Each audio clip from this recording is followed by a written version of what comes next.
Hey, Vikings fans, welcome into a little bit of a different episode of the Skol Hop. But regardless of just a little bit of a different format, we're just a couple of dudes from Iowa who like drinking beer, talking about the Vikings. Yeah, we do. I'm Evan, by the way, and you're... and I'm Austin. We typically do that, but different today. That's all right. Yep. All right. So I had this idea. One of the reasons we're in different locations right now is we've had some severe weather kind of rip through our area tonight on the night of recording. So we decided it would just be safer to be at our own homes. And typically, one of the two of us will bring some beer in and we'll share the beer together. And that's typically how we've run our episodes. But since we're at our own homes, I figured we could do a little beer guess who. So you saw me before we started recording sip on my beer a little bit. So I've already got one. Ooh. And all right. I thought it would be fun to see if we could guess the brewery and or just the type of beer just based on appearance. Okay. And maybe sounds good to me. So I guess we kind of talked about this a little bit, but we didn't really get all the ground rules. We are still an Iowa-only beer podcast, right? That's correct, yes. Okay. My beer is brewed in Iowa. Okay. Mine is too. And we can drop some hints along the way for each other as we go. Okay. Sound good? We can kind of go vague and then kind of tighten in if we need to. It's like that, remember that kids guessing game where you had the little flippers, the Guess Who game? Yeah, I'm pretty sure it's called Guess Who. Yeah. I think my children have played thousands of games of that, so. Well, this is beer Guess Who. Ooh, all right. So, here's my beer. Oh, man. Okay. So it looks kind of ambery, but not like a super dark one. And I'd say you have a pretty good camera, so that's probably pretty accurate. I can tell from the purple in the background that the colors should be pretty accurate. All right. It's kind of clear. It's got some clearness to it. Doesn't look super hazy or super dark. It's an Iowa brewed beer. Yep. I know of the brewery. Yes, we've featured this brewery before on the show. Actually, a handful of times. All right. Have we attended this brewery before? We have. Together, yes. Okay. Have we attended this brewery frequently? In times past, yes. Okay. Is this brewery within an hour and a half of our hometown? A little farther away. Is it within 3 hours of our hometown? Yes. Okay, so it's a Cedar Falls, Waterloo area brewery, correct? That's correct. Right. Yeah. So we've got SingleSpeed. Yep. Okay. That's the brewer. Nice job. Have you and I shared that beer before together? So this is going to be kind of tricky to identify because I'm pretty sure I'm misleading you a little bit. Oh no. It's a special release. So it's not, is it? Is this the Tiny Dancer? It is. Yes. What do you do? It is. They made that specifically for the basketball tournaments this year. Yep. And I've had it a few times, and I like that one a lot. They made another one.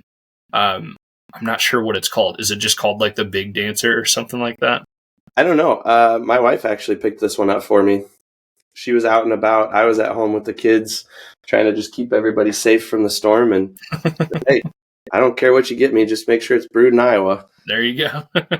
That's tricky because I tried also to go with a beer that we haven't had on the podcast too. So I didn't know if you were going to go for that. So for her to still abide by that, that's pretty nice. Yeah. Go Evan's wife. Yeah, and it's a good beer. I can attest. You've had it. It sounds like. Yep. So yeah, maybe we'll have to have one together sometime. I'm sure we can make that happen there, Ev. For sure. All right. I don't know if they're going to have it very much longer. It was like you said, a special release. So. Well, I've still got a handful here. So if you come over this week. If you twist my arm, I'm sure we can make that happen. Might need another business meeting. Yeah. We definitely need one of those pretty soon. All right. I'm going to crack mine open. And I'm going to try to pour it off screen. The fresh pour. Give you a fresh pour. I Though couldn't we're even not figure it together, out. we do still have our football glasses, That's right. Yep. because we each have a few of those. And Evan, I actually talked to your dad over the weekend, and he mentioned that we still need to get together and laser engrave our football glasses. So it's Yeah. on his radar. I know he's traveling quite a bit, but he said once he's kind of settled down with all that. I'm glad you reminded him of that because. No, he reminded me. Oh, did he? Yeah. Well, yeah, we'll definitely make that happen. That's something that we've been wanting to do for a long time. So. Oh yeah, it'll happen. We'll make it. Maybe a special listener might get the benefit of a giveaway or something like that. Maybe we'll see. Yeah, you have to really be a good listener. All right, that sounded weird. Sorry, guys. All right, so I'll give you the reveal. I'm gonna try to be a good beer guesser here. That looks almost identical to what I have. It does. It's if I had to say, it's not as clear. Like, you can't see my face right now. Yep. By the way, you can watch us on YouTube and Spotify. We do put out some videos on TikTok too, so interact with us there. But maybe if you're watching us, you can take a look at the beer. You'll know what it is by the time you watch it, but see if you can guess what it is after the fact. So it's a little less clear than yours. Yep. I can see that. According to what I see on camera, the color looks pretty accurate. So I've got some lights here. They're kind of washing everything out a little bit, but that looks pretty accurate. It's not too much darker or lighter than what you see on camera. Okay. So I'll start with some of the same questions then. Is this a brewery that you and I have been to before? Yes. Together and apart, obviously, but yes. Is this a brewery within 20 minutes of our home? I would say so, yes. Okay. Is it a spot that we frequent for business meetings for the Skol Hop? Well, correct me if I'm wrong. I think we've only ever had 2 locations for a business meeting. You are currently at one of those locations. That's right. And the other one is where this beer is from. Yes. Okay. So that would be 5 cities. Okay. I'll just start guessing beers from there. Is it one of their staple beers? Or is it a new one? No, probably not. No. Okay. Let's see. Is it? It's not Bikini Bottom. No, I'm actually not a fan of that one. I know that is one of their staple beers, and people love it, and it's a good beer as far as that's concerned, but it's not one for me. Is it I know you like their Swifty Hippie? I do like that beer. It is not that beer. Okay. Well, now I'm Googling their beer list. Let's see. What else can I ask about it? Is it an IPA? It is an IPA. Okay. It's an IPA. Is it a hazy IPA? Let's see what they call it. I would say yes. Yes. Okay. They say that as well. Currently on their menu? I believe so. I might be wrong, but I believe so. Their menu is. I was there actually this last weekend. It's a little smaller than it typically is. Is it the Woofit? No, it is not. I've never heard of that one. It's on their menu right now. Well, there's no other IPAs on their menu currently. They should always have some IPAs on their menu. Yeah, they have Swifty Hippie and they have a newer one. Hang on, let's do a little more recon work here. What about Dumbest Way Possible? Nope, it is not that one. I will say it is a relatively newer beer. Relatively newer, okay.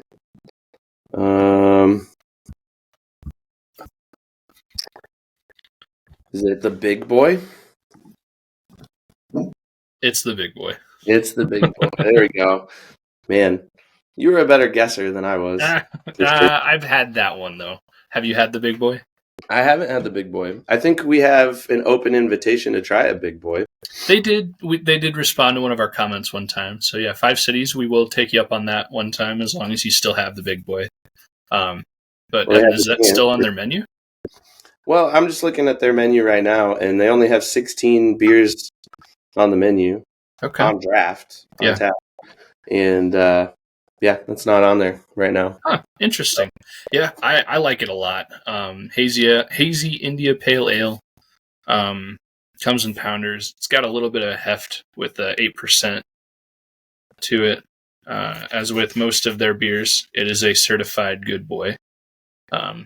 It's right up there. I think their good boy IPA is probably one of my favorites. I think I realized the other day that for me, it's right up there with like the Pseudo Sue. In terms of, I think it's entering my top 5. But this big boy, it's right there too. I like it a lot. If you haven't tried it, you definitely should. You, Evan, and also anyone listening, definitely give it a try. If you like hazy IPAs, because this is absolutely a hazy IPA. That's a Friday night or a Saturday night IPA, especially at 8%. Yep, he's for sure. Big boy.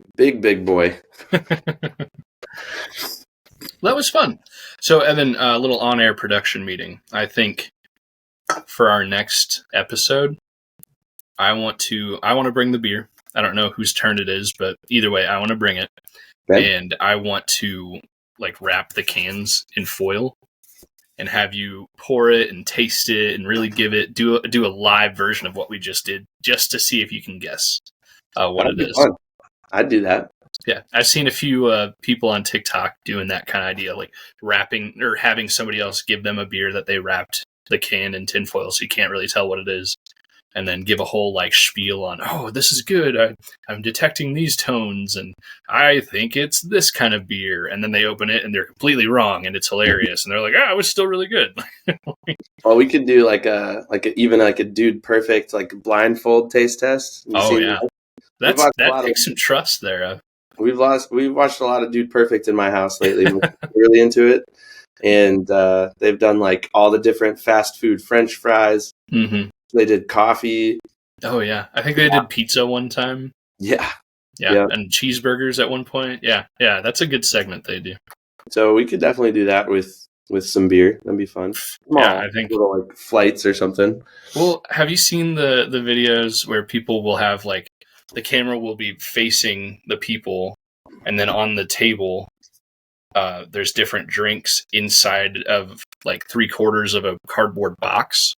So the camera can see what the drinks are, and then there's straws coming up through the cardboard box, and the people they walk up blind, they're on the other side, they can't see what it is, and they take a sip from a straw. And usually it's like, can you determine which one is Coke from Pepsi and stuff like that?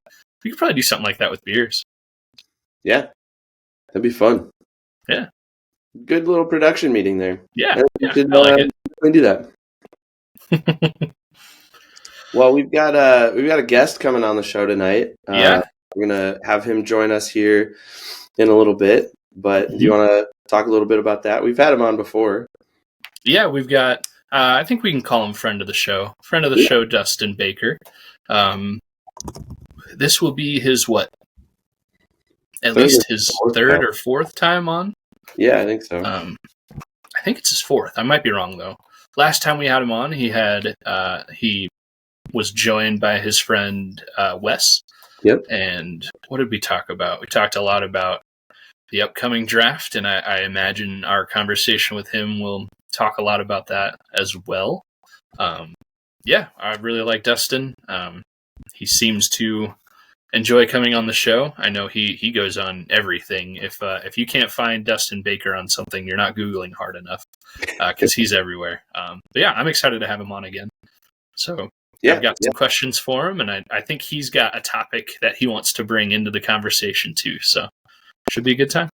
Yeah, he's definitely become a trusted voice for myself anyways, when it comes to just anything Vikings related. I mean, he posts good stuff. He's very well read. He researches everything, and he's usually got some pretty good takes. So yeah, I'm excited for it.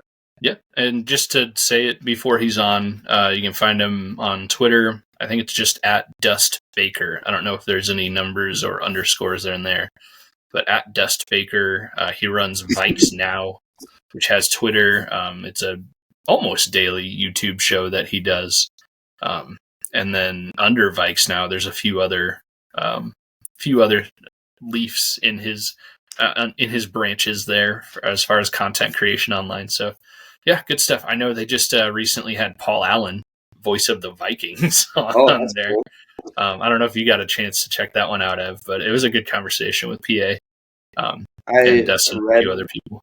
I think I read a tweet or something about it, but I haven't watched the episode yet. Oh, you need to go back and watch that. I'm pretty sure that was on VikesNow. PA was energetic as always, and it was a really cool conversation, and it wasn't just like questions to PA like, why are you so great? It was actually good questions and pretty entertaining. Yeah, I would definitely fangirl hard if after I saw PA on VikesNow, I got the itch. I almost reached out just on Twitter. We're not big time enough for him to even know that we exist, but I almost sent him a message on Twitter like, hey, would you ever want to come on a small little show? Someday we would love to have PA on, and I hope someday we get to have that happen. Let's just get this out of the way right now. If you have been involved, if you're out there listening to us and you've been involved with the Vikings organization in any way, and you want to come on our show, you have an open invitation. Absolutely. I completely agree with that. Yeah. We've asked Harrison Smith to come on the show before. Yeah. Openly. I think we've maybe interacted with a few other personalities through different social media avenues. Yeah. But open invitation right now. We'll make it happen. Well, I'll even open it up. Any NFL affiliation whatsoever. I know we're both diehard Vikings fans. I'm a fan of anything NFL. I think you are too. You're a general overall sports fan. If someone on the Chicago Bears wanted to come and talk to us about anything like that, I'd welcome that. Sure, it'd be a little different. The content would be a little bit out of our ordinary talking points, but I'd welcome it. I'd talk to it. Friend of the show, Forrest, he's a Bears fan. Yeah. And I think he mixes in well with what we talk about. We might have to draw the line at Packers fans, though. I don't know if that's... Oh, yeah. I don't know if we can do that. I don't know. I mean, we'd be nice, and as long as they were nice, we could probably have a cordial conversation. For sure. Maybe. I wonder what's the bigger rivalry. I think for us, Packers, Vikings is the bigger rivalry, but I think Packers and Bears fans would say they have the bigger rivalry. Yeah, I think both of those teams look at each other first. And then there is the rivalry as far as those other teams are concerned when they look at the Vikings. But yeah, I think the Packers and the Bears see each other as a bigger rival than either of them see the Vikings, which is fine. And nobody even cares about the Lions because they still haven't done anything. Well, they did outside of the most recent NFC Championship game. But other than that, Yeah. All right, well, we're going to transition here and get Dustin kind of hooked up and settled in, and we'll kind of rejoin back here with Dustin here in just a few minutes. All right. Hey, everybody. Welcome back in. Like we said at the beginning of the show, we are graced with friend of the show now, Dustin Baker. Dustin, I think this is your fourth time on. This might be your third time on. Either way, you've graced us with your presence a few times. So thank you very much for that. Oh, absolutely. I'm not going to stop either until you kick me off. Oh, hey. So far, we have no reason to kick you off. You have only been a net positive for us. Sweet. And I hope that we kind of enrich at least the time you give us a little bit, too. Yeah.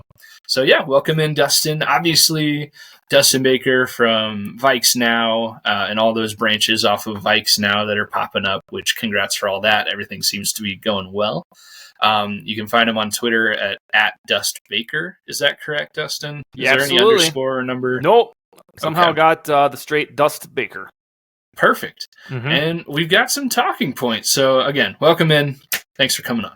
Absolutely. And you know that I like you guys because I realized the Laker game is on. I realized that about an hour and a half ago, and I was like, I overbooked myself. But Oh, no. the last if you see my eyes wandering, that's because I'm going to ESPN's browser. I am equally an NBA fan as I am NFL fan, and I got to make sure the Lakers either win this or win 2 nights from now to get into the dance.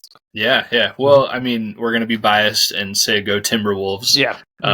I think I speak for myself and Evan when I say we're both way bigger Vikings fans than any other Minnesota sports, but we're going to root for the other Minnesota sports teams whenever they're doing well, right? So absolutely. All right. So I guess we can just dive into it. Evan, before I jump in, do you have anything you want to say before I steamroll over everybody with my mediocre talkers here? No, I think you should start, and I'll kind of piggyback off of those. Sound Perfect. Good? All right, so Dustin, we'll just get right into it. So something that kind of dawned on me the other day, every draft for like the last handful of drafts, whether it's Rick Spielman or Kwesi, the Vikings seem to enjoy drafting teammates. So like usually if you see like a USC Trojan early on in the draft, you might see one of his Trojan teammates at some point later on, kind of like last year with Jordan Addison and Mekhi Blackman. So everybody has overtalked this quarterback situation a little bit. Who would they pick if they could trade up? Who do we want? Which teammate of that quarterback, that hypothetical quarterback, whoever it is, which teammate would be the biggest need filler for the Vikings, do you think? All right. Well, you can go 1 million ways with the Wolverines and JJ McCarthy. So I'll start with the Tar Heels. So it's going to be, we're going to get a lot into, I think, the back half of the show into the quarterback part. So if it's, I believe it or not, this Vikings thing that's widespread, I actually believe, and I do believe it's a binary choice between Drake May and JJ McCarthy in terms of trying to predict who the quarterback's going to be. The only real one that would accompany Drake May that we would give a damn about that wasn't some undrafted guy or a 7th rounder would be Devontae Walker. Yep, he's a wide receiver. He's supposed to go in round 3 or so for credible mock drafters. In theory, he could slide to 108. And if you check your notes, you'll figure out that the Vikings probably need a WR3 unless our viewers love Brandon Powell or Jalen Naylor. But I would say only from the Tar Heels that folks would really care about would be Devontae Walker, who's a natural playmaker, and I think Vikings fans would be excited by it. But then thereafter, if we get to the JJ McCarthy, which is like what sports books think's going to happen, well, then you can have a lot of fun because they're really like all over the place. If you want to either trade up a little bit, you could get Roman Wilson, wide receiver, your WR3. This Vikings team, I believe, needs a defensive tackle. You have Chris Jenkins. Probably won't be available in round 4, but if Kwesi uses some of his day 3 capital to trade up, Chris Jenkins would be an option. But even after that, Blake Corum, if you believe the Vikings need an additional running back after Aaron Jones. And then probably the most realistic options per roster need would be Zach Zenter, the guard, who was actually quite good but was coming off the injury, and then Trevor Keegan, another guard. So in the spirit of your question, if we believe this is going to come to fruition, kind of like last year with Mekhi Blackman and Jordan Addison, who are like the exact same height and weight, by the way. I tweeted last year. I bet you they do a Spider-Man meme when they get to camp. Yeah, I would say most realistically, if you kind of want to do a package deal with alumni, it would be JJ McCarthy and probably one of those guards from the Wolverines, because they live in a draft world where they can get got by the Vikings with the 4th, 5th, 6th, 7th round pick. And you got Blake Brandel, who I think we're trying to warm up to as a starting left guard. But the need there would be for guard, at least a competition for Brandel.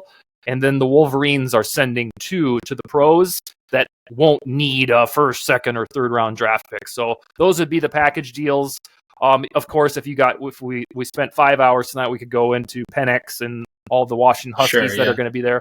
But let's keep it simple with those Washington dudes and Devontae Walker, wide receiver, if it's Drake May from North Carolina. All right. I like it. Evan, I think I know who you would answer as far as the teammate of a drafted quarterback. So I think if the Vikings were to draft JJ McCarthy, I think I know who you would answer as far as one of his teammates. Yeah, you probably do. I would go after Blake Corum. Yeah. There it is. Yeah. For sure. Yeah. And I think that's a legitimate need for the Vikings right now, too, at running back. And I think the Wolverines proved that they were a pretty balanced team offensively. JJ McCarthy looked good, and I think he's deserving of being as high as he is in the draft stock world. But Blake Corum did a lot of work offensively for the Wolverines, especially in that national championship game. Oh, yeah. That's really what I'm working off of in terms of my working knowledge of Michigan football, because I didn't really care until watching that game. But yeah, I think he's definitely somebody they should be looking at for sure. Yeah, well, you got to look at Aaron Jones through a lens of a 1-year deal right now. We're grateful. We're lucky enough to have a deep running back room. But the guy is going to be 30. Knock on wood there a little bit. Well, I mean, deep in, like, it's better than Madison, and then what are we going to do?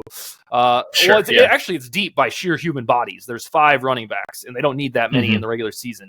But in terms of prestige, thankfully Aaron Jones is there. So I agree with Evan that even though you might have some, hey, we just signed Aaron Jones, we got a tight channel, we don't need an effing running back. Well, it's like the guy's going to be 30 in December, so Blake Corum could be affordable for 4 years.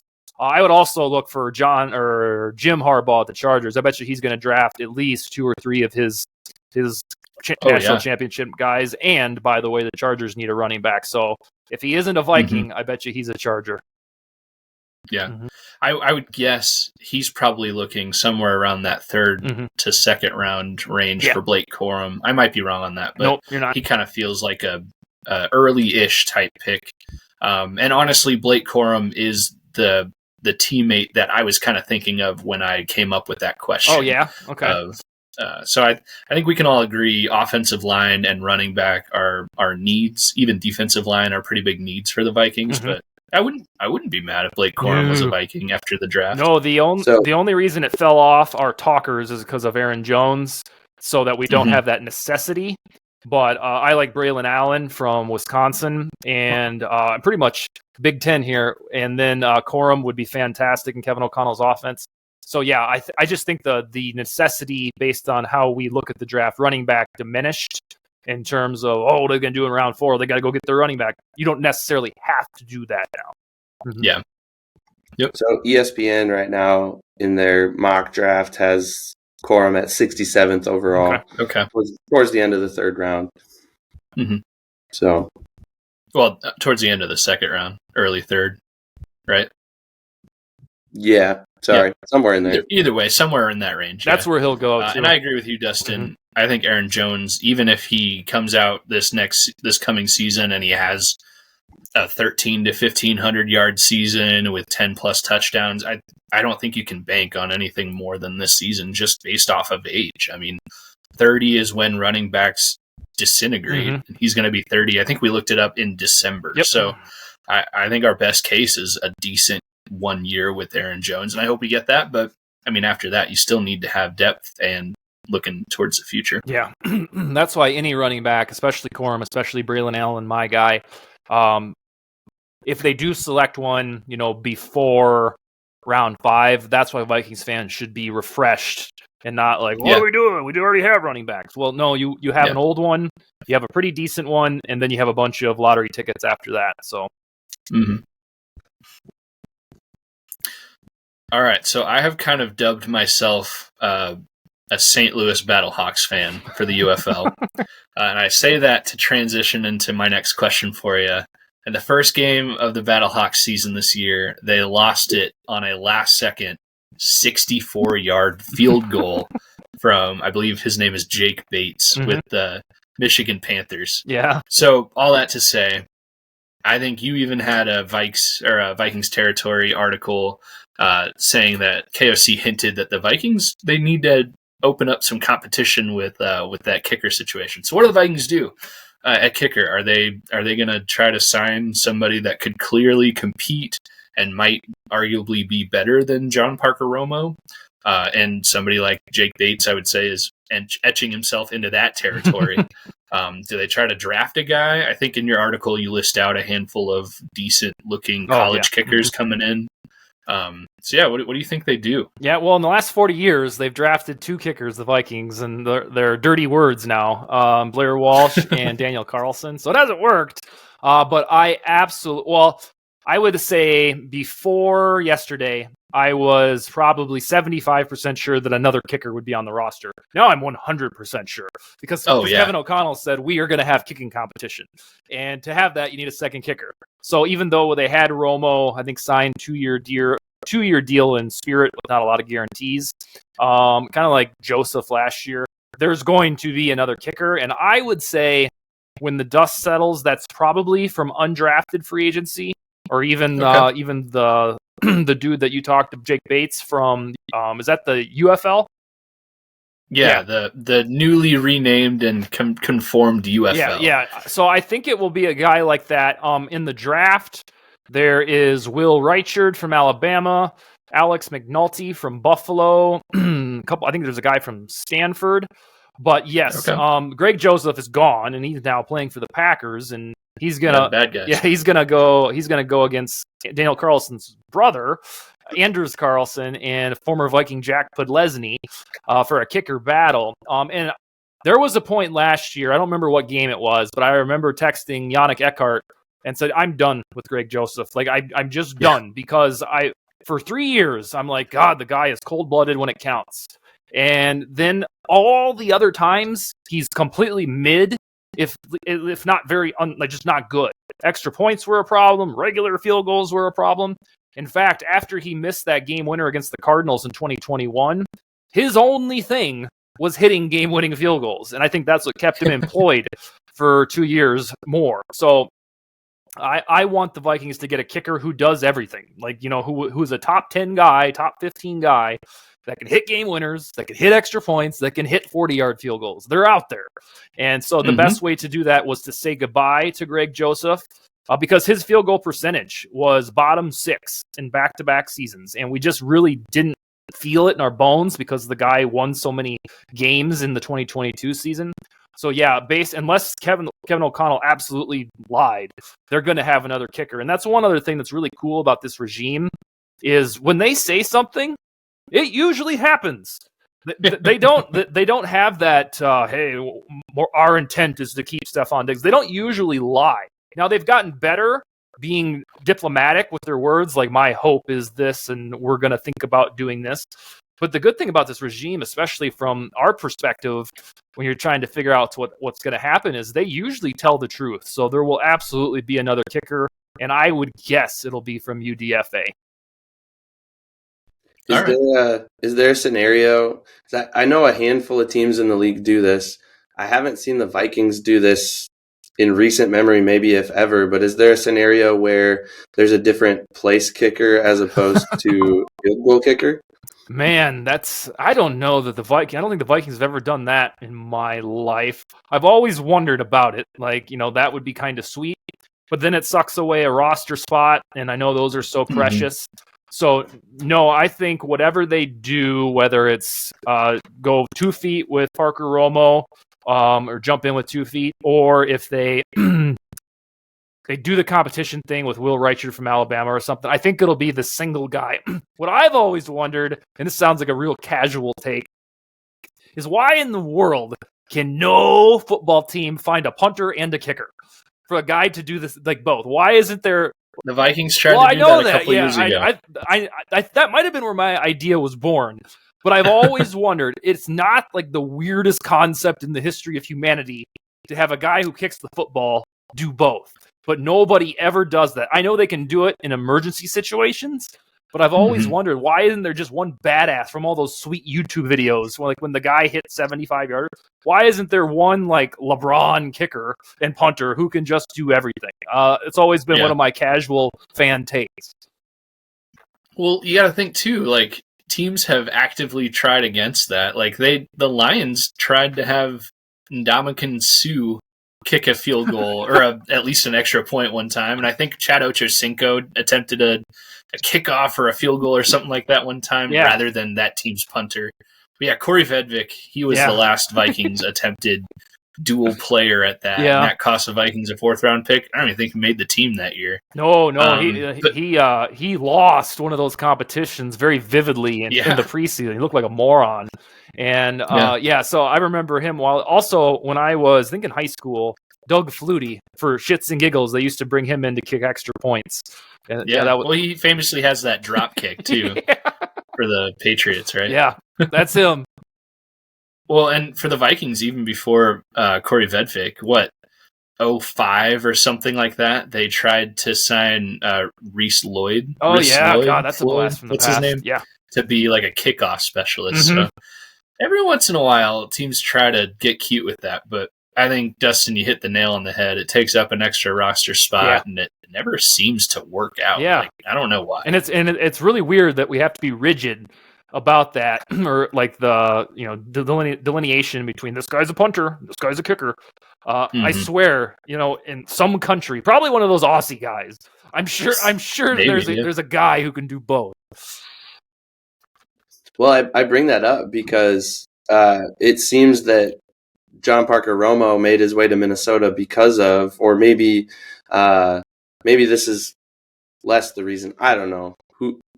I can't really say, but a lot of buzz was floating around about the new kickoff rules and how he was familiar with those already, and people were making takes. Kwesi's out there playing chess when everybody else is playing checkers because he knew. And I don't know if that's actually true or not, but it is interesting to note that he's going to be familiar with those things, and whether or not he actually wins the job or not remains to be seen. But he'll have familiarity with that new kickoff system. Yeah. Well, it's the same reason that Cordell Patterson was signed like 2 hours after that rule went into effect. And that's the reason that Kene Nwangwu jobs is going to be suddenly saved. He would have been on this board back here for a roster cut candidate. Let me tell you what. But to your point, Evan, I think getting ahead of that and realizing that, hey, this could be an extra touchdown or two per year that we're leaving out there if we don't figure out how to defend this, how to kick against it, or in Kene Nwangwu's how to return against it. So I'm hoping they're ahead of the curve, and that was part of the Romo move. Yeah, I remember your Vikings territory article very soon after they announced that rule that, hey, this fringe Vikings job was just saved. So it totally was, because they refused to use him on offense, Kene Nwangwu, and it felt like if we're just going to keep cutting back the kickoff returns, there's no point in employing this guy. But then the exact opposite happened. By the look of it, the optics, the new kickoff rule looks like we'll have more action, and therefore Kene is probably still a top 5, top 8 fastest player in football, and he's already returned 3 to the house. I think we're thinking, all right, we went from a guy who's going to be cut probably right away in the summer to a guy that absolutely is going to make the team and probably return a touchdown or two. Yeah. Well, congratulations, guys. I don't think any Vikings-related content producing entity has talked about the kicking or returning game as much as we just did this offseason. So round of applause to you guys. That's important. When I had Ben Lieber on the show about 6 weeks ago, Tyler Eiler, our producer, he came aboard too, and he and Ben Lieber started talking about Lewis Seaton. And I was thinking to myself, like, gosh, this segment's going kind of long. And it turned out that Ben Lieber loved talking about something that wasn't the quarterback. And so it was, and that's what he went on the next day on Paul Allen's show and said our show was cool because we actually talked about something that wasn't the quarterback. And so I think there is an appetite to get outside the usual Mayor McCarthy and then talk about Evan's example of the kicker in the kicking game. So yes, kudos for the topic. Well, you got to think, even if the Vikings come out tomorrow and sign Tom Brady out of nowhere, eventually we're going to get kind of tired of talking about Tom Brady, right? Like, we're going to want some other topic. They'll need to put out an alternate helmet for people to actually get excited about and talk about something else, right? So. All right, but I guess we can move on a little bit. So I've had a flash in the pan, I don't know, thought, question here. It seems like anytime you see Patriots fans or people who advocate for the Patriots to trade away their pick to the Vikings, it's some crazy trade package where the Vikings send obviously the 2 first-round picks this year, 2025 first-round pick, Justin Jefferson, maybe the 2026 first-round pick, and that's obviously eye roll. But my question is, do the Vikings really have to give up next year's first-round pick? And of course, I mean, maybe for the Patriots pick they do, but to get their guy, do they really have to give up next year's first, or will it just take this year's 2 first-round picks? For starters, those we've been like in this pot of water that's boiling with the trade theories, and those theories that say 3 first-rounders, then Jefferson, and then maybe the Patriots, they can go to hell. Like, we're not going to start doing all that. Like, we started this at 2 first-rounders. We warmed up to a third. Now we're, I guess, warmed to another first. And then the other one the other day from, I think, ESPN something was like, well, they could throw in Darisaw, too. It's like, that's not going to happen, folks. We'll just stick and pick with Penix if you're going to be dicks about this. Right. Yeah. And I think it's just the big grand what Cardinals fans do this a little bit too, where they're like, oh, it's going to be 3 first-rounders before we even talk to you. And it's like, first of all, you don't work there, man. So you don't need to talk to me like that. And I know that Marvin Harrison's going to be good, so I know where you're coming from, but don't tell me exactly what the price is going to be. To answer your question, yes, I do believe next year's first-rounder will have to be the penance paid. I think that is where we're at as the compromise or the solution, so that we don't have to give Darisaw, Addison, or Jefferson. Is in all likelihood, the Vikings aren't going to be great next year, and they're probably going to have a similar pick to this year, if not higher. I think opposing general managers recognize that, and therefore it's too juicy, too scintillating for the would-be trade partner not to inquire about next year's pick. I have a feeling that if they're like, it's the 2 first-rounders, and then Kwesi is like, all right, the deal's getting close here, that's probably going to be the hinge on which the deal goes back and forth. So I would say, yes, I do. I've kind of personally concluded that it's going to be these 2 first-rounders and next year's. Anything more than that really pisses me off. It's like, when does it end? And I hope to an extent Kwesi has that mentality, especially if they get to the Chargers and either Drake May has slided, or if McCarthy is there. I hope that there's some sort of little discount and it's not 3 first-rounders at the number 5 pick, because that would be damn near unprecedented.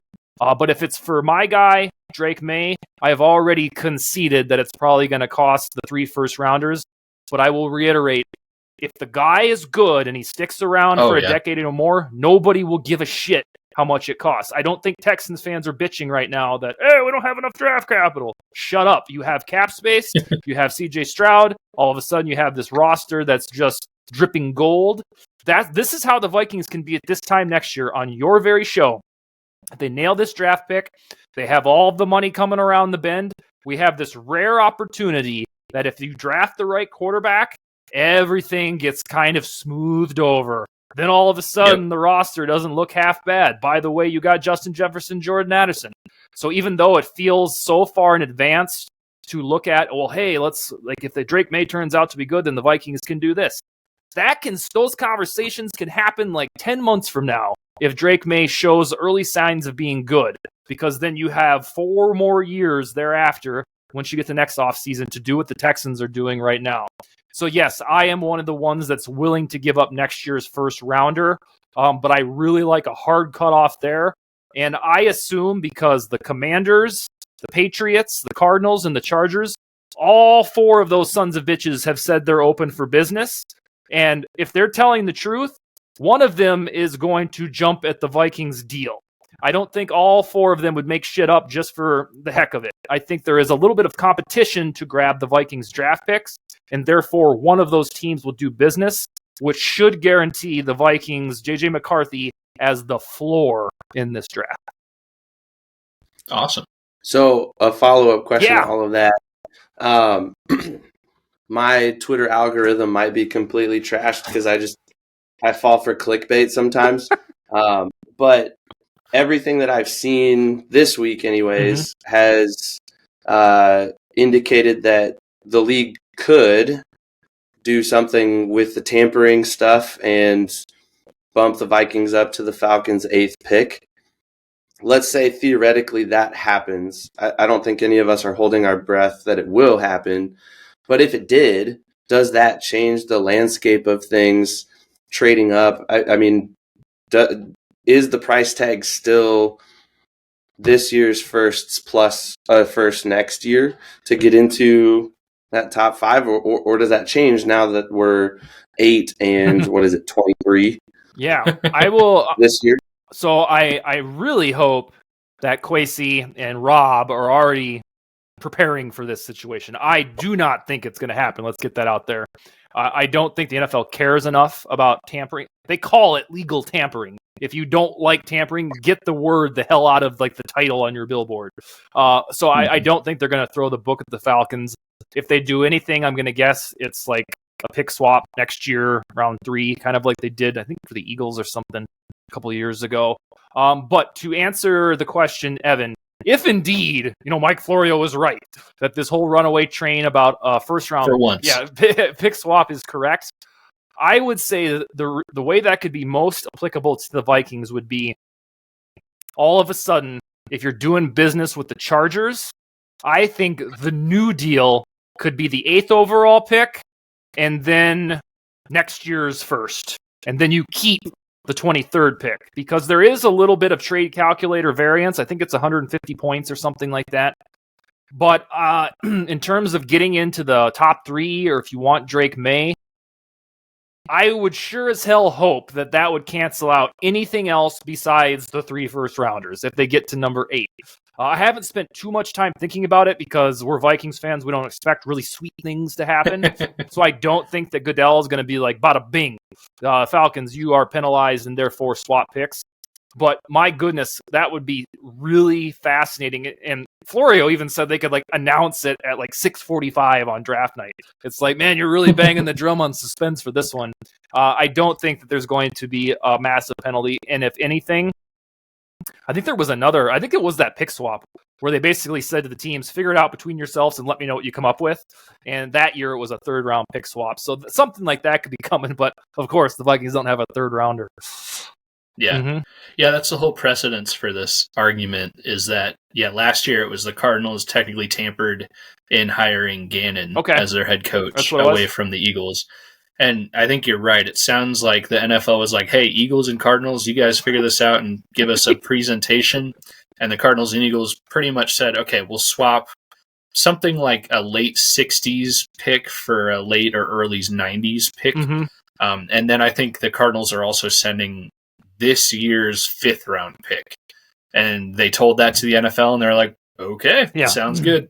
But it could have been something as simple as like, we're swapping 6th round picks. And the NFL still might have been like, all right, sounds good. Like, you never know. So I don't know. It'd be sweet if they announced, hey, the Vikings now have the 8th overall pick. But I think all 3 of us kind of think that's not really gonna happen. The only way it would happen it'd be sweet. if this was a major pain in the ass, like it really got on Roger Goodell's nerves, then that would be a way to fix it so that teams didn't do that anymore. Like monkeying around with your 1st round picks, that'll be a deterrent.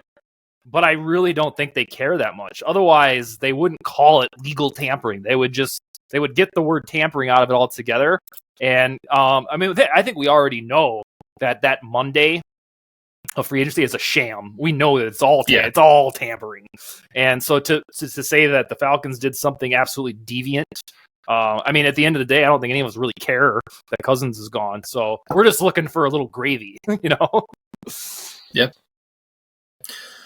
All right. I think we got 2 more points we want to bring up here before we call it quits. I know you're agonizing over something, but we'll kind of tease that a little bit. Okay. I just have one more question. Sure. I think, Evan, you kind of alluded to this about falling for clickbait. Dustin, earlier you kind of talked about like how at this time it's all smokescreen. You can't really believe it. How do we tell? Like sometimes it's plain as day. Like the whole tweet about the US Bank Stadium going vegan or whatever. Like that's plain as day. Not accurate. Like that's ridiculous. Unless you happen to be a former Wisconsin like governor or whatever and retweeted that today. But like, how do you tell, like, okay, when they say, hey, we are going to bring a kicking competition, like that sounds reasonable. Mm-hmm. But when they also say like, oh no, we're pretty confident that we can stick at 11-23. Like, what percentage do we give to stuff like that? How do we see the smoke screen and the real life stuff? You got to use real life logic and basically put yourself in their shoes if you were Kwesi, because if he came out and said, "Bitches, we're taking a quarterback and we're desperate," like he would probably be fired, and then we would laugh at him forever. So his job is to deceive. His personal job is to play word games in front of the microphone for these months only, where he says we have flexibility. There was a week about 3 weeks ago where that was the word that must have been like in Egan was flexibility, because every leader was saying it ad nauseum. But Kwesi's job right now is to present the illusion of flexibility and to mislead. So anything from him that says, we like Sam Darnold a lot and he could be our starter, like, you should take that as a pretty much bold-faced lie that, he's not our long-term starter, but he can probably get us by, and we think he's got a little Baker Mayfield in him. But he has to present that case. In terms of deconstructing the smoke screens on the whole, you have to know who to follow. So, like, Thor Nystrom is a guy who comes on my YouTube show, VikesNow, pretty frequently. That guy doesn't make shit up. He's not, even though he loves JJ McCarthy, he's not creating smoke screens because it amuses himself. The guys at NFL.com are good, like Peter Schrager. When you find those battle-tested voices that are usually accurate the year before and the year before that, those are the ones you listen to. Now, you're going to have the hot take merchants where you're like, well, who is that guy? And then the moron account that you talked about with NFC North News, where like that's just the Onion. So there's that separation between people like who just make things up, and and then there's the real smoke screens where people are either manipulated, media members, into saying, hey, the Patriots might just stick and pick for JJ McCarthy. They love him. Like, you don't know when to tell, but you have to basically kind of exist and read in this space for a few drafts to figure out, is this real? I think we talked about on your show last time, in 2022, Malik Willis was going in the first round. I remember believing in it that, God, this guy's going to the Panthers at number 6 or whatever it was. Mm-hmm. And then he slid all the way to round 3. I remember thinking, is he going to go to the Vikings? Because that slide was so vast.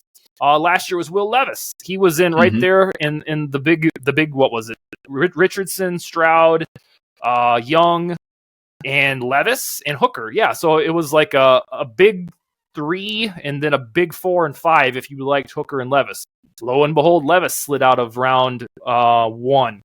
But if you go back last year and you look at some of the mock drafts that were published right before the draft, there were some smart, credible mock drafters that had Anthony Richardson going to the Vikings via trade.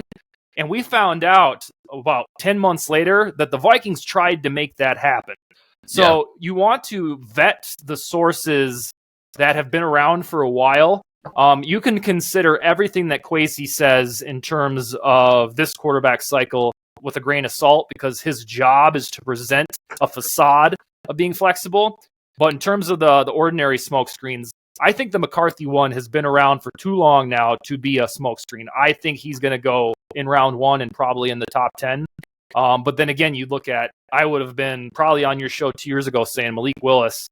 It sounds like he's going in the top 10, even though I didn't really see the allure there. I do see it with JJ McCarthy because he's so young and he has all the tools. So yeah, it's trust Kwesi to an extent, but know that part of his job is not revealing too much. Yeah, that makes sense. So to kind of transition to, I think, what you want to talk about here in a second, Dustin, we on our show talked at length with one of our friends who's a big Michigan fan about JJ specifically. And Austin, when was this? Was this January, February?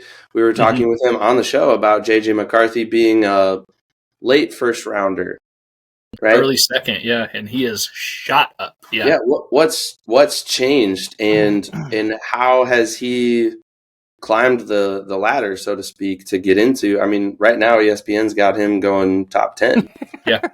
Well, he hasn't played any football, which is really weird, and he's climbed. Yeah. I remember the debut of McCarthy in the Vikings orbit because he felt like a guy that you could get in round 2 and then also get a defensive tackle or something like that. And I remember thinking, that could work. And then to Evan's point, here we are 9 days for the draft, and we're wondering if we even have the draft capital to get him. So, Right. So where it has, and at least for the, like, because NFL war rooms are always going to have what they have no matter what. We're just not privy to them. In the draft community, it was the realization that general managers are going to buy into the fact that this guy seems to have the it factor. It's a real creative spinoff of quarterback wins, which I can't stand. But I do believe that when he won the national championship, the powers that be, so scouts and 32 general managers, they saw what their team and specifically their offense can be with him. And so once the mock draft community caught on and realized that, oh shit, okay, this guy is more than just some 20-year-old that's going to be raw in a second or third rounder. No, teams have him pegged as a guy that they can polish even further and then replicate what Michigan did. Because if you're a general manager, your goal is to create a roster like the current 49ers or in college, the Wolverines, and then drop any quarterback in there and then kind of let it cook. And I think with McCarthy, it remains to be seen if he is a bootstraps guy that can just drag the team to the postseason, or if he's going to be kind of like a Stafford, where when the rest of the pieces are there, then he's magnificent. But yeah, the short answer is the media, their draft boards caught up to the war rooms of the NFL, and they realized that this really young prospect is more than just a game manager. I think that's what the label was in November and December. Then he won a national championship. Then all of us put on the tape. We saw the zip he throws with. We saw the attitude. We saw he seems like a guy that's going to transform your team. He's not just going to be that Brad Johnson game manager. He's going to be a lot more than that. And then statistically, he's at his best on third down and in pressure cook situations. And I believe that would qualify as the it factor if you wanted to put like a stat on it, is when things are getting hot under the collar, you want a guy to convert 3rd and 9. And McCarthy did that over and over for the Wolverines, and wouldn't you know it, they won the championship. Yeah. All right, so here's the question. Mm-hmm. Who is it? Let's say we live in a world next Thursday, the Vikings have made the trade up, and both JJ and Drake May are available. Dustin Baker, who do they pick? Is this where you want... Who's the right choice? Do you want me to launch into my agony with this, or do you want me to keep... Yeah, okay. Let's do it. All right, so a precursor, a teaser to this is, usually for a Vikings situation, I can look at a series of facts and be like, all right, here's what I think what will happen. It took me a little longer than usual with Kirk Cousins to predict what was going to happen with his free agency. Ultimately, when we got to February, my intuition told me he's not going to be back with the Vikings, that this is the natural divorce point. They're going to go draft their quarterback. Here we are. Every day, I just smirk, and I cannot, in good faith, predict whether it's going to be May or McCarthy. I happen to agree with the purple community that says the choice is binary between these two. I really do think the next quarterback is going to be Drake May or JJ McCarthy. But I have a case for May and a case for McCarthy in terms of the prediction. I very vividly want Drake May to be the quarterback. I will be happy with McCarthy. I will be elated with Drake May. So I'm going to try to blow through these so that I don't sound like I'm bloviating here. So Drake May, the one where I keep coming back to Drake May is the Josh McCown angle. And I know that feels a little hokey where you're like, oh, just because they hired the guy's coach from high school. That seems like way too much of a coincidence. So when I start to drift over towards McCarthy as my pick, I yank myself back with saying, God, but they hired Josh McCown. That's got to mean something, doesn't it? So the case for May is the Josh McCown hire. I personally believe that Drake May's ceiling is higher. And if the Vikings are going to do this, draft a rookie quarterback for life after Kirk, excuse me, you want to get the guy who can climb higher. And I think that is Drake May. Drake May has slightly more prototypical size. He's already 6'4", already close to 230. We went into the combine wondering if J.J. McCarthy was going to not be 200 pounds. Thankfully, for his sake, he was 6'3" and 219. But yeah, you put on like 20 pounds since his So I don't know previous if he game. just just binge ate, or if he no, he probably worked out a lot. But in terms of a prospect you'd build in a lab, Drake May has that slight advantage. Life after Kirk Cousins, I think that this regime wants to be bold, and the bolder move, in my opinion, is to trade up to number 3 with the Patriots to get Drake May. And then my last thing for May in terms of prediction is that there was more dropbacks, more experience at North Carolina. Even though we don't want to put a game manager label on JJ McCarthy, in terms of how much he threw the ball, he never had a game where it was like, wow, this guy just put the team on his back. They never asked him to do that. And with poor Drake May, it was always a gunslinging festivities. So that's the case for Drake May. Now, the case for JJ McCarthy is a little lengthier. We talked about the quarterback wins angle. I don't know if Kwesi Adolpho-Mensah is enamored with that. Like, hey, this guy's quarterback record is this. But JJ McCarthy certainly has that. He's got the wins to go along with his resume. Just like I talked about Josh McCown being the kicker for me anytime I start to think it's going to be McCarthy. This next one for McCarthy is what always brings me back to him. His personality is exactly like the Vikings head coach. It is eternally happy, always smiling, just endless optimism. He wore a happy face on his shirt at the pro day. And if Kevin O'Connell gets to have a say in this pick, usually human beings gravitate towards folks who are kind of like themselves. I was on a show earlier today. I think I was talking to Yannick on VikesNow. If I was at the grocery store and there was a bald guy who was about 40 who was wearing a Vikings hoodie, I'd say to my wife, that guy looks pretty cool. Let's go talk to him. And I think Kevin O'Connell and JJ McCarthy are kind of like that, where O'Connell can say, that is the guy that can lead me to the promised land. He's just like me. I also think McCarthy is going to be slightly more affordable via trade. That can be debated because there seems to be a little bit of a Drake May slide this week to maybe down to 4, 5, 6, 7, something like that.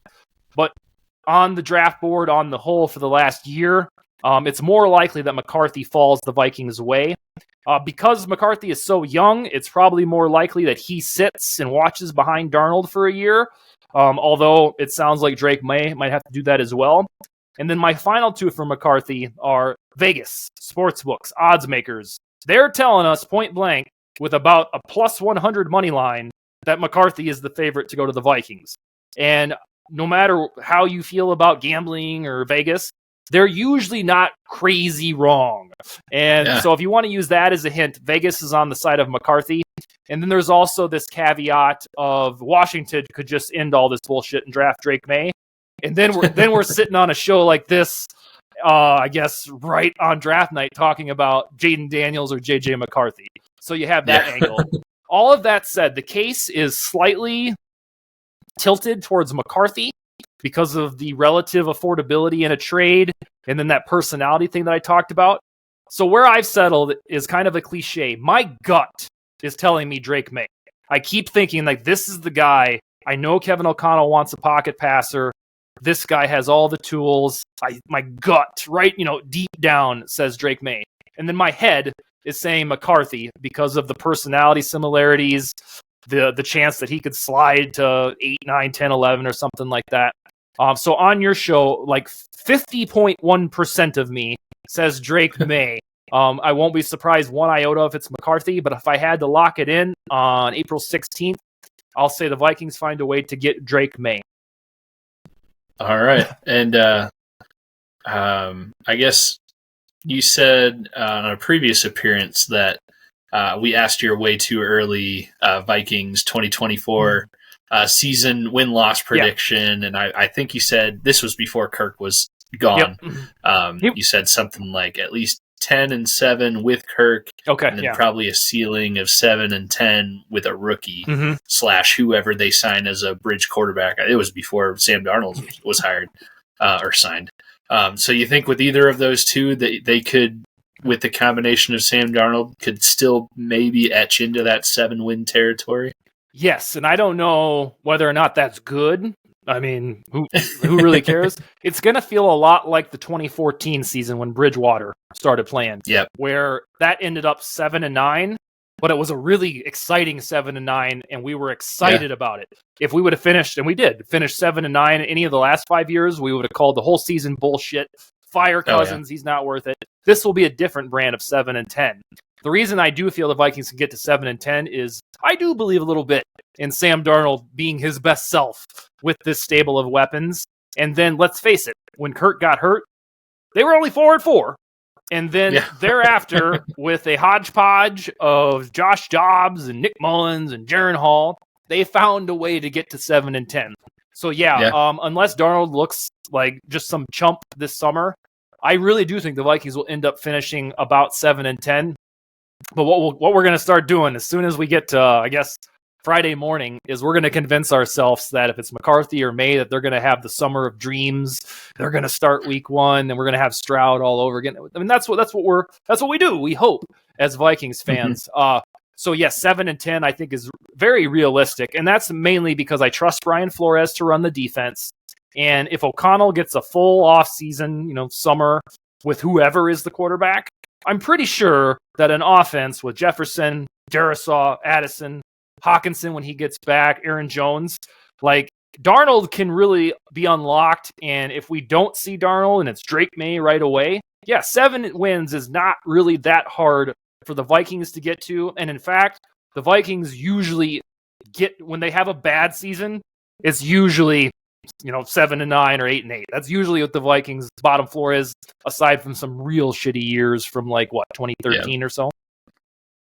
Yeah, I think I saw you. It was either VikesNow or One Bar or somewhere else. You were on some show and you said something like Darnold's probably going to be your week 1 starter regardless of who they drafted.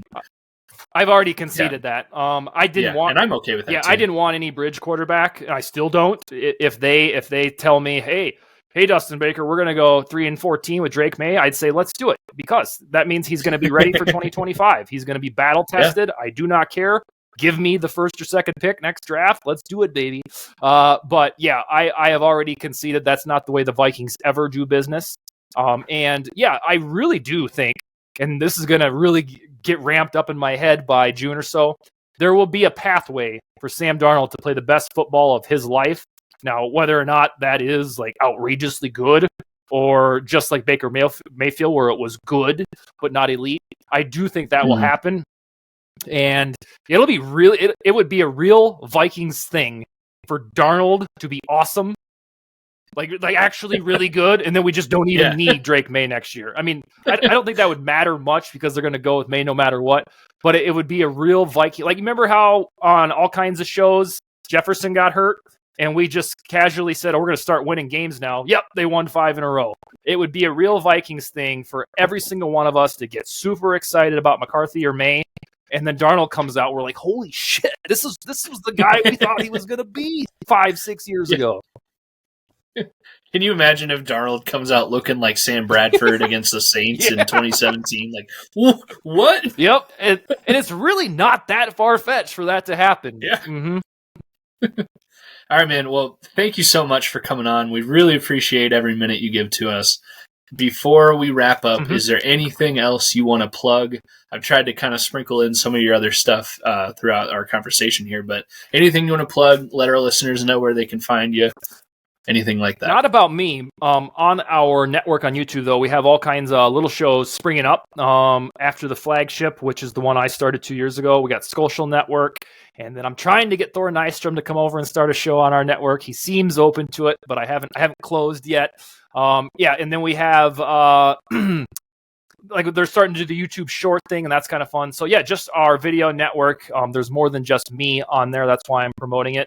And I think by the time we talk, if we do the month from now thing, we'll probably have a schedule to go through. And I think that'll be fun time. So whatever it is, 4 or 5 weeks from today, you guys light me up, and then we'll talk about this roster that we'll have, and then probably a schedule looking at us.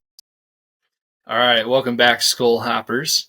Evan, I don't know about you, but I feel like you feel the same way. I love every single time we get the chance to talk to Dustin Baker.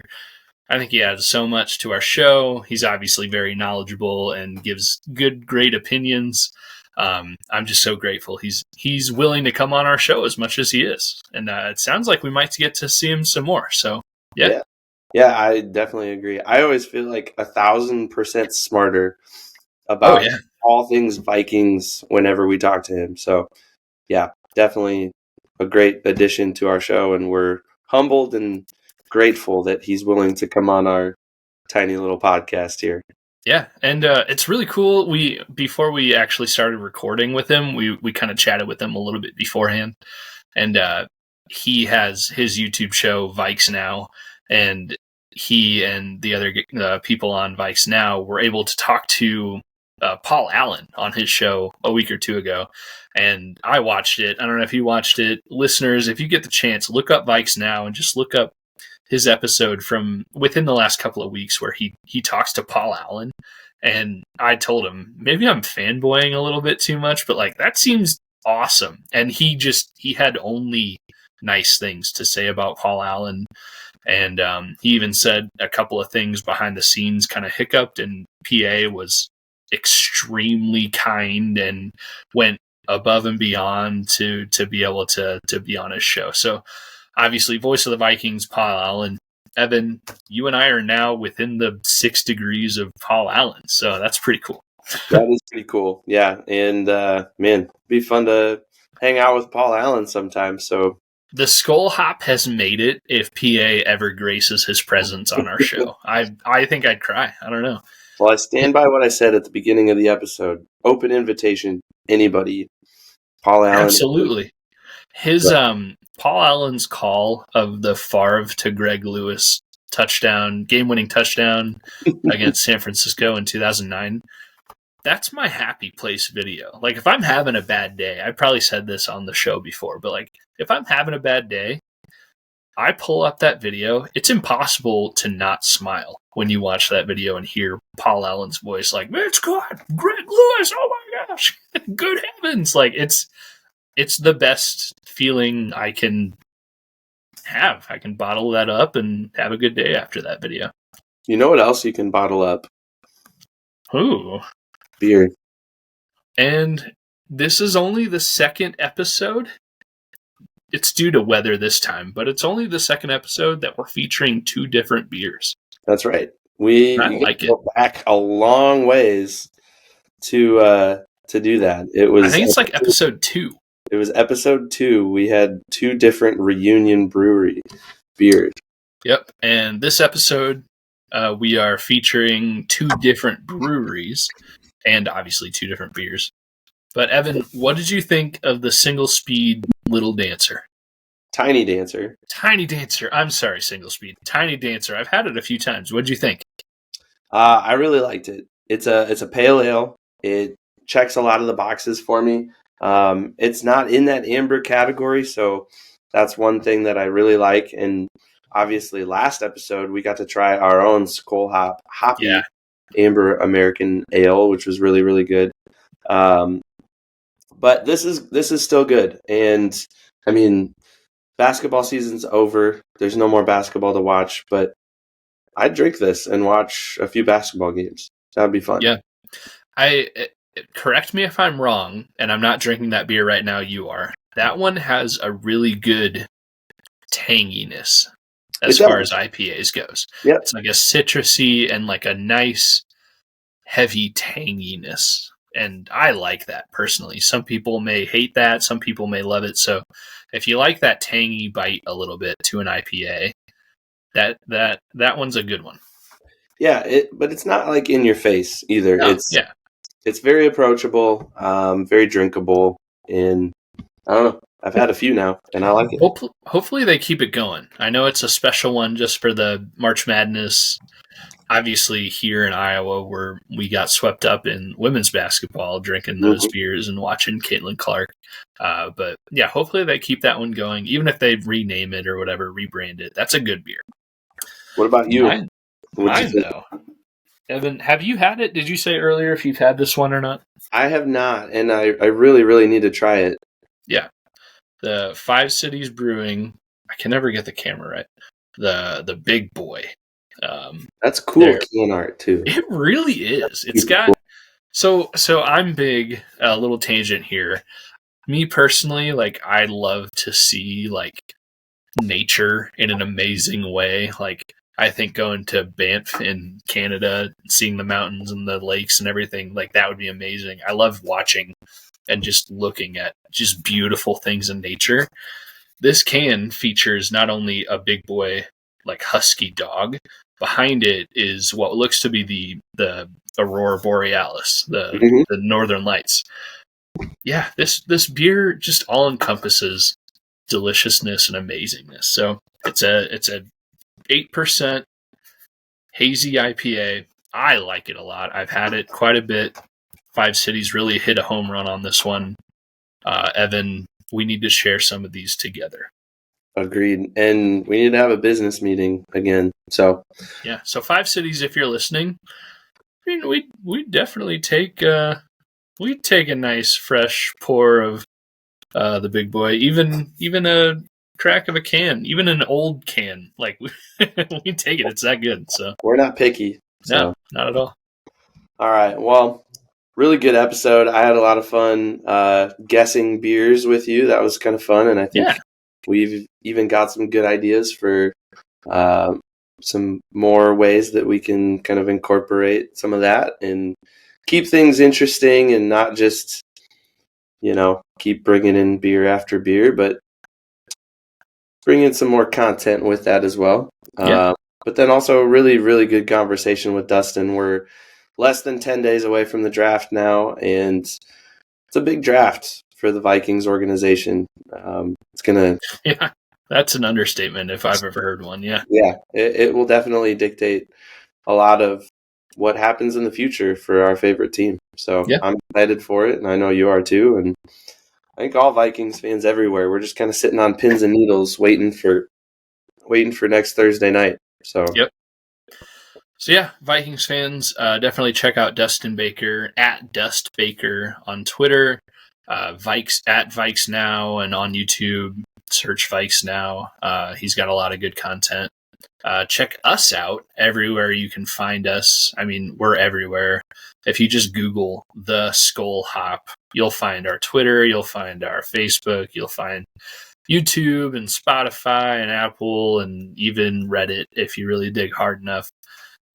We're everywhere. And keep your eyes peeled because I think we're building up some good content for this Skol Hop beer that we made. Probably like some version of a YouTube video. We're planning a special in-person tapping, just like with Evan and I and maybe our families and stuff. But that content might show up in some kind of a YouTube video too. So yeah, keep your eyes peeled. We're everywhere, and we'd love to hear from you. Yeah, give us a shout out. Yeah. All right. Well, this is kind of weird to do this virtually. But yeah, have we ever done this virtually? Have we ever scolded virtually? We've never scolded virtually. So here's to the first virtual Skol of the Skol Hop. And until next time. Skol. Skol.